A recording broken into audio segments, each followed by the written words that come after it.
ഇന്ത്യയിൽ പ്രസിദ്ധീകരിക്കുന്നതിൽ ഏറ്റവും പഴക്കം ചെന്ന പത്രങ്ങളിൽ ഒന്നായ ദീപിക സാമൂഹിക സാംസ്കാരിക മേഖലകളിൽ പ്രവർത്തിച്ച് ശക്തമായ മാറ്റങ്ങൾ കൊണ്ടുവരുന്നതിൽ വഹിച്ച പങ്ക് പ്രശംസനീയമാണ്. ഈ വളർച്ചയ്ക്ക് പിന്നിൽ ധാരാളം വ്യക്തികളുണ്ടെങ്കിലും ഇന്ന് ദീപികയെ നയിക്കുന്ന പ്രധാന വ്യക്തികളിൽ ഒരാളാണ് ചീഫ് എഡിറ്റർ ഫാദർ ജോർജ് കുടിലിൽ. തന്റെ വാക്ചാതുര്യവും പ്രവർത്തന മികവും കൊണ്ട് ദീപികയെ അദ്ദേഹം മുന്നോട്ട് നയിക്കുന്നു. ദീപിക പത്രം ആരംഭം മുതലേ വലിയ സാമൂഹിക പ്രതിബദ്ധതയോടെയാണ് പ്രവർത്തിച്ചുകൊണ്ടിരുന്നത്.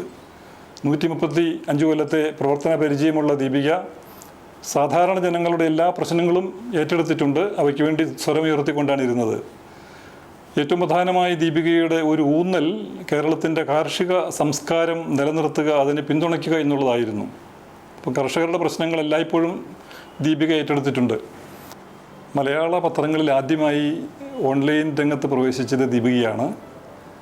ലോകമെമ്പാടുമുള്ള മലയാളികളുടെ ഒരു ആഗ്രഹങ്ങളുടെ സഫലീകരണമായിരുന്നു അത്.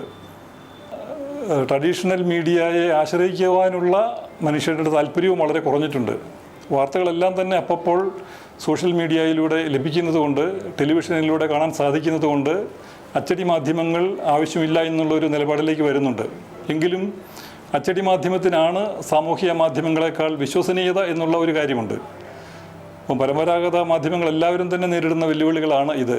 വായനക്കാരുടെ കൊഴിഞ്ഞുപോക്ക്, അസംസ്കൃത വസ്തുക്കളുടെ വിലവർദ്ധനവ്, അതുപോലെ ഈ രംഗത്ത് പ്രവർത്തിക്കുന്ന ആളുകൾക്ക് കിട്ടുന്ന വേതനത്തിൻ്റെ അപര്യാപ്തത, ഇങ്ങനെ നിരവധി പ്രശ്നങ്ങളുണ്ട്. 1887 ഏപ്രിൽ 15 സ്ഥാപിതമായ ദീപിക ദിനപത്രം ഇന്നും സമൂഹത്തിൽ ശക്തമായ സ്വാധീനം ചെലുത്തുന്ന മാധ്യമമാണ്.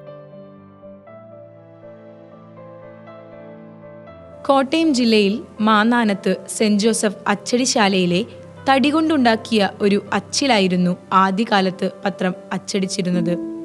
പത്രത്തിന്റെ ചരിത്രമുണർത്തുന്ന മ്യൂസിയം മാന്നാനം ചർച്ചിനരികിലായി പ്രവർത്തിച്ചു വരുന്നു.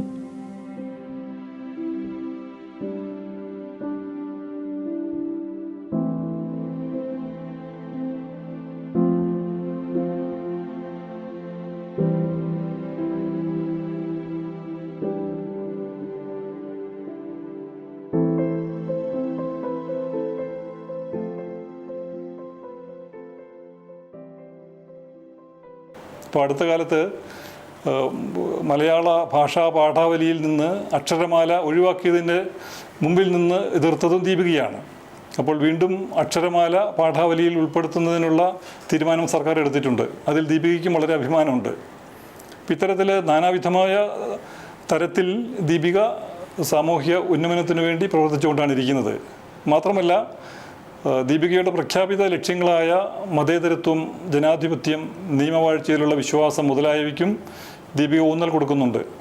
പ്രത്യേകിച്ചും മതവിദ്വേഷം വളർന്നുകൊണ്ടിരിക്കുന്ന ഇക്കാലത്ത് ഏതെങ്കിലും ഒരു മതത്തെ അല്ലെങ്കിൽ ജാതിയെ അല്ലെങ്കിൽ തൊഴിൽ വിഭാഗത്തെ അപഹസിക്കുന്ന തരത്തിലുള്ള യാതൊരു വാർത്തയും ദീപികയിൽ നൽകാറില്ല.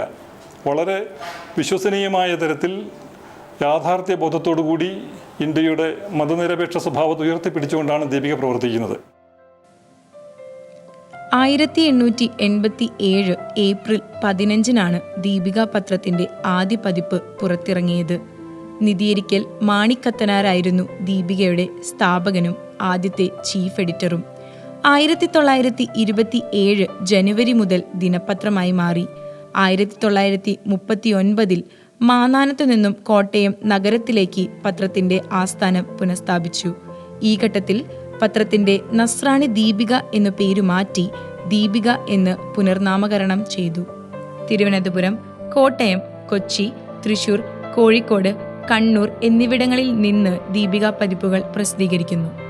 മലയാള പത്രപ്രവർത്തനത്തിൽ പല പുതിയ മാറ്റങ്ങൾക്കും നവീകരണങ്ങൾക്കും തുടക്കം കുറിക്കുന്നതിൽ ദീപിക വിജയം കൈവരിച്ചു.